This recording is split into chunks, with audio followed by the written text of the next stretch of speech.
Cukur menjadi bagian yang tak terpisahkan dari kaum pria. Berkat tukang cukur, penampilan pria menjadi lebih rapi dan modis. Bayangkan, apa yang terjadi apabila di dunia ini tidak ada tukang cukur? Semua pria pasti berewokan, jenggotan, gondrong, dan terlihat kumal. Di India, Pakistan, Bangladesh, Afghanistan, dan negara-negara Arab yang rata-rata prianya berjenggot dan berewokan tetap butuh tukang cukur guna merapikan rambut, brewok, jenggot, dan kumisnya itu. Di Indonesia sendiri, tukang cukur hadir hampir di setiap sudut jalan di perkotaan. Berbekal ruangan secukupnya, dengan 2 kursi dan cermin di depannya, berdirilah usaha potong rambut. Tetapi sekarang ini, tukang cukur tak hanya sekedar memotong rambut dan merapikan kumis, jenggot, atau jambang, melainkan jadi kebutuhan gaya hidup kaum pria, terutama anak muda. Maka konsep tukang cukur dengan kemasan lebih modern ala salon dan kafe pun mulai bermunculan di mana-mana. Selain tempatnya dibuat senyaman mungkin, salon khusus pria ini menawarkan berbagai model potongan rambut dan paket perawatan yang lebih beragam. Tentu saja harganya lebih mahal dibanding tukang cukur biasa. Meski demikian, tukang cukur tradisional masih tetap bertahan dan tersebar di mana-mana. Sebut saja tukang cukur Asgar alias asli Garut atau tukang cukur Madura. Berikut info selengkapnya tentang berbagai fakta unik tukang cukur versi on the spot.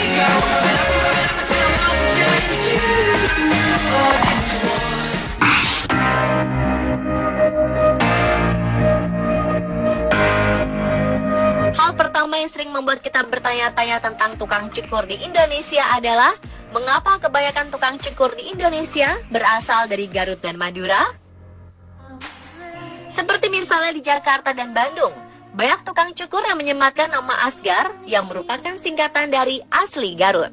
Sedangkan tukang cukur Madura dominan membuka usahanya di kawasan Jawa Timur seperti Surabaya. Dua daerah ini bisa disebut sebagai asal mula merebaknya profesi tukang cukur rambut di Indonesia. Dan ternyata penyebaran tukang cukur Asgar dan tukang cukur Madura sama-sama dilatar belakangi oleh konflik politik. Konon, cerita banyakkan tukang cukur asal Garut ini lekat dengan kisah pemberontakan DITII yang dipimpin Sekar Maji Marijan Kartosuwiryo antara 1949 hingga 1950-an. Akibat konflik itu, banyak orang-orang Garut bermigrasi ke daerah lain. Untuk bertahan hidup, mereka ada yang sekedar bekerja menjadi tukang cukur. Dan ternyata profesi ini menjanjikan, sehingga banyak ditiru orang-orang Garut lainnya. Sejak saat itulah, tukang cukur asal Garut menyebar ke seluruh Indonesia. Sedangkan cikal bakal usaha potong rambut orang Madura muncul lebih awal, yakni sejak 1677. Saat itu muncul konflik antara Trunojoyo dan Amangkurat II yang menyebabkan para pengikut Trunojoyo bermigrasi. Mereka tak mau kembali ke Madura. Akhirnya para pengungsi ini menyebar ke berbagai daerah di Indonesia dan menjalani profesi baru. Salah satunya adalah menjadi tukang cukur. Tahun 1911, usaha potong rambut orang Madura umum dilakukan di tepi jalan di bawah pohon besar di Surabaya.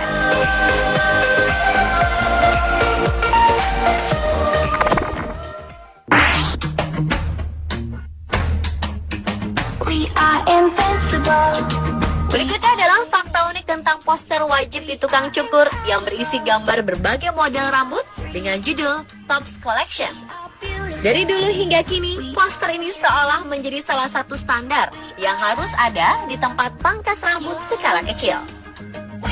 Uniknya, berdasarkan pengalaman, para pengunjung yang datang justru jarang meminta sang tukang cukur untuk memotong rambutnya sesuai atau mirip dengan contoh model potongan rambut seperti yang ada di dalam poster Tops Collection. Lalu tentang siapakah orang-orang yang ada di dalam poster legendaris tersebut juga masih menjadi misteri hingga saat ini.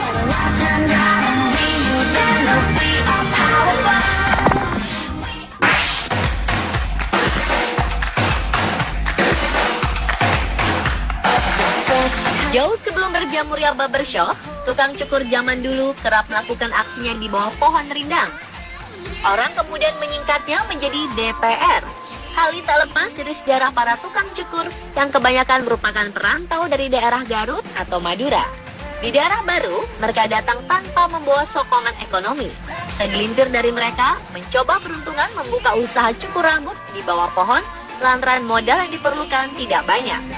Hanya diperlukan gunting, pisau cukur, cermin, meja lipat, dan kursi lipat saja. Sementara tempat yang dipilih adalah di bawah pohon rindang yang memberi kesejukan angin sepoi-sepoi tanpa harus membayar biaya sewa tempat. Meski saat ini sudah jarang ditemukan, namun tukang cukur DPR ini masih terlihat di beberapa titik kota.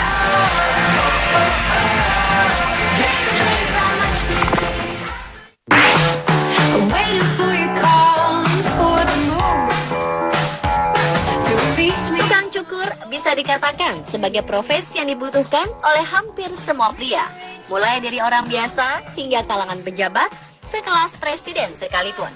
Di Indonesia, ada beberapa kampung unik yang dianggap sebagai pemasok utama tukang cukur handal. Salah satunya Kampung Parung di Desa Bagendit, Kecamatan Banyuresmi, Kabupaten Garut, Jawa Barat. Bisa dibilang, penduduk kampung ini terlahir untuk memoles penampilan rambut seseorang, sebab sebanyak 95% mata pencaharian warga di kampung ini memang mencukur rambut. Sebelum merantau ke berbagai kota seperti Jakarta, Bandung, Tangerang, Bekasi, Bogor, dan Depok, para pemuda di kampung ini saling berbagi ilmu cukur ke sesama pemuda lainnya dengan menjadikan rambut anak-anak sebagai bangku sekolah mereka untuk berlatih. Dan salah satu tukang cukur paling ternama adalah Agus Wahidin. Ia adalah tukang cukur mantan Presiden Susilo Bambang Yudhoyono. Meski ia mengaku telah mencukur rambut hampir semua menteri, image-nya identik sebagai sosok tukang cukur SBY. Tak ada orang di Kampung Parung yang tak mengenal Agus. Sosok yang melegenda, bahkan kini namanya berubah menjadi Agus SBY.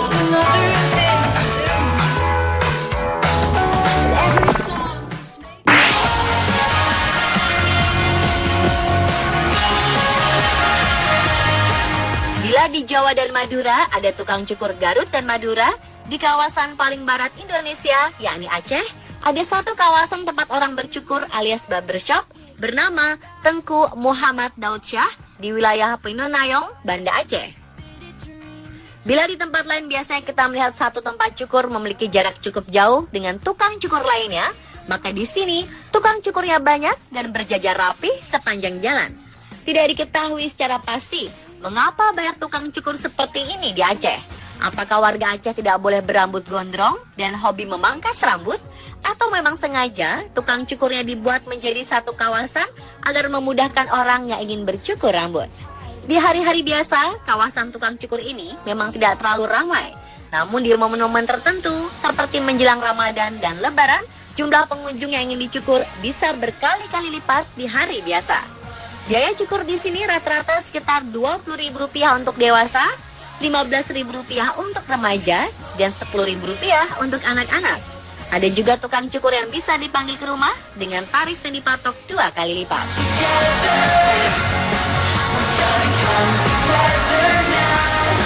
Dan pemirsa, itulah fakta unik tukang cukur versi on the spot.